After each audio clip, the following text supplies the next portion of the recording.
Everyone, welcome to తిందాంరా.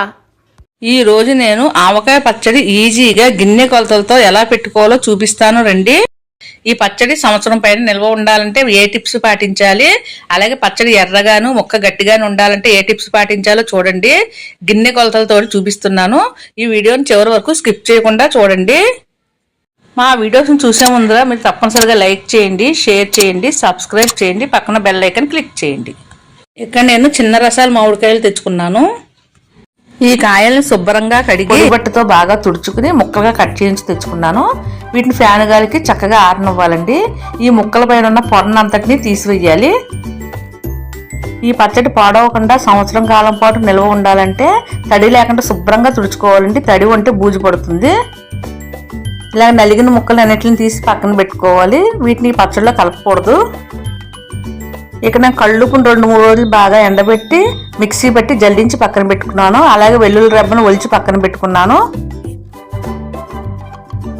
చిన్న వెల్లుల్లి రేఖలు ఒలుచుకోకుండా పక్కన పెట్టి ఉంచుకున్నాను. వాటిని మిక్సీలో పెట్టుకోవడానికి బాగుంటుంది. అలానే మెంతులు కూడా బాగా ఎండబెట్టి పెట్టుకోవాలి. ఇక్కడ నేను ఈ పచ్చడికి చిన్న ఆవాలు తీసుకుంటున్నాను. చిన్న ఆవాలతో పచ్చడి చాలా రుచిగా ఉంటుందండి. మీరు పెద్ద ఆవాలతో పట్టుకుంటే కనుక పెద్ద ఆవాలతో కూడా పట్టుకోవచ్చు. వీటిని కూడా 2-3 రోజులు బాగా ఎండబెట్టి పక్కన పెట్టుకోవాలి. ఈ పచ్చడి పట్టుకోవడానికి సరైన కొలతలు చెప్తా అంటున్నాను కదండి. ఇప్పుడు చూడండి, ఇలా బాగా ఆరబెట్టుకున్న మామిడికాయ ముక్కలు కొలుచుకోవాలండి. ఇక్కడ నేను గిన్నె తీసుకున్న గిన్నెతో కొలుచుకుంటున్నాను. మీ దగ్గర ఏ గిన్నె అందుబాటులో ఉంటే ఆ గిన్నె పెట్టుకోవచ్చండి. గిన్నె మట్టుకు శుభ్రంగా తుడిచిపెట్టుకోవాలి. తడి అస్సలు ఉండకూడదు. తడి ఉండడం వల్ల పచ్చడి పాడవుతుంది. ఈ టిప్స్ పాటిస్తే సంవత్సర కాలం పాటు కూడా నిల్వ ఉంటుంది పచ్చడి. మీ దగ్గర ఏదైనా కొంచెం డబ్బా ఉంటే ఇలా కొంచెం డబ్బాతో కూడా కొలుసుకోవచ్చండి. లేదా మీ దగ్గర గిన్నెతో అయినా కొలుచుకోవచ్చు. అయితే ఇక్కడ గిన్నెతో కొలిచి చూపిస్తానండి. అదైతే కరెక్ట్ కొలతలతో మీకు తెలుస్తుంది.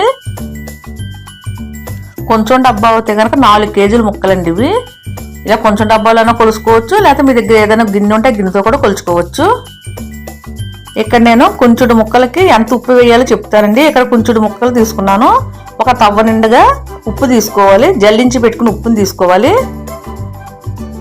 ఇక్కడ 3 సార్లు ఉప్పు పడుతుందండి. కానీ ముందు రోజు ఫస్ట్ తవుడు వేసుకుంటే సరిపోతుంది. 3వ రోజు కలిపినప్పుడు సరిపోతే కనుక మరి కొంచెం యాడ్ చేసుకోవచ్చు.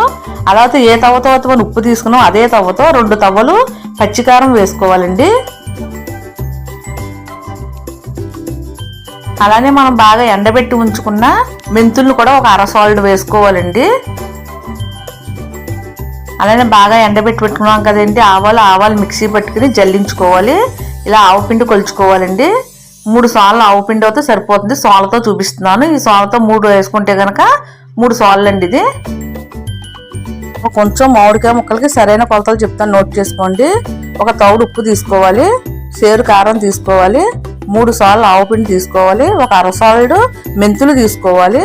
ఒక సాల్ట్ అయితే వెల్లుల్లి రెబ్బలు సరిపోతుంది. కానీ ఇక్కడ అయితే నేను తౌడు యాడ్ చేసుకున్నాను. ఉప్పు 3వ రోజు సరిపోతే కనుక మరి కొంచెం యాడ్ చేసుకోవచ్చు. మనం తీసుకునే మామిడికాయలు పులుపుని బట్టి ఉప్పు కారం సరి చూసుకుని వేసుకోవాలండి. తర్వాత 1 స్పూన్ పసుపు వేసుకోవాలి. మనం ఒలిచి పెట్టుకున్న వెల్లుల్లి రెబ్బలు కూడా వేసుకోవాలండి. ఇక్కడ సాల్ట్ వెల్లుల్లి రెబ్బలు వేసుకుంటే సరిపోతుంది. కానీ ఇక్కడ 1/2 కేజీ వెల్లుల్లి రెబ్బలు వేసుకున్నాను. మీకు నచ్చినట్లుగా వేసుకోండి. మేమైతే కొంచెం ఎక్కువ వెల్లుల్లి రెబ్బలు వేస్తాను. చిన్న వెల్లుల్లి రెబ్బలు తీసుకున్నాం కదండి, ఆ మిక్సీలో పెట్టుకుని అది కూడా వేసాను. అలానే 1 కేజీ నూనె తీసుకోవాలండి.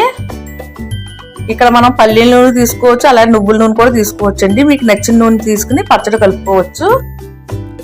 పచ్చడి నిల్వ ఉంటుంది కదా. అలానే ముక్కలు మెత్తబడకుండా ఉండాలంటే చిన్న టిప్ చెప్తానండి. ఇలా నూనెలో ఫస్ట్ ముక్కలు వేసుకుని ఒక 5 నిమిషాలు బాగా నాననివ్వాలండి ముక్కల్ని. ఇలా నానడం వలన ముక్కలు మెత్తబడకుండా ఉంటాయి.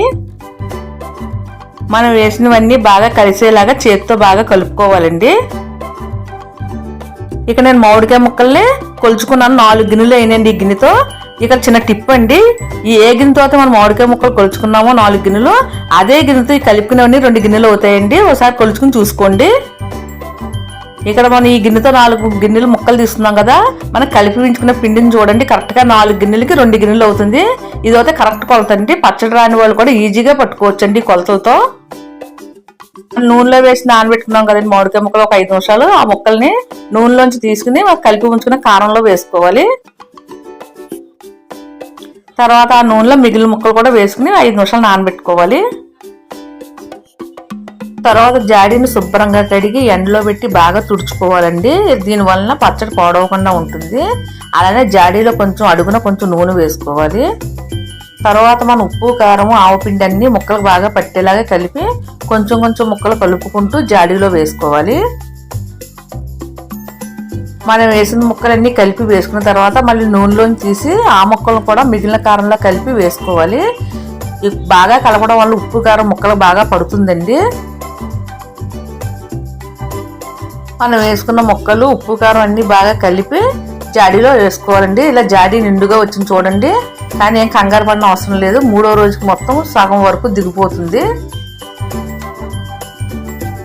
తర్వాత మనం ముక్కలు అవి వేసుకున్నాం కదా, మిగిలిన నూనె జాడీలో పైన వేసుకోవాలండి. తర్వాత మూత పెట్టి 3 రోజులు కదపకుండా పక్కన పెట్టుకోవాలి. 3వ రోజు మూత తీసి చూసుకోవాలి. చూడండి జాడీలో పచ్చడి ఎంత కింద వరకు దిగిందో. ముక్కలకి 1 కేజీ నూనె వేసాను.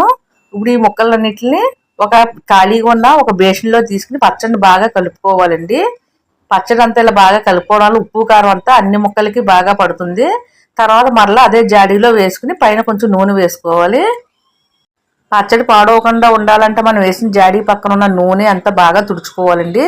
పక్కన కొంచెం పచ్చడి అంటుకుని ఉంటే కనుక బూజు పడుతుంది. ఇలా మంచి క్లాత్ తీసుకుని జాడీ మొత్తం బాగా తుడుచుకోవాలి. పచ్చడి కొత్తగా అలాగే రంగు మారకుండా ఉండాలంటే కనుక కొంచెం మీరు ఎంత వాడుకుంటారో అంత పచ్చడి బయట తీసుకుని మిగిలింది ఫ్రిడ్జ్లో పెట్టుకోండి. సంవత్సరం వరకు కొత్త పచ్చడిలాగానే ఉంటుంది. వీలున్నవారు ఇలా ట్రై చేయండి.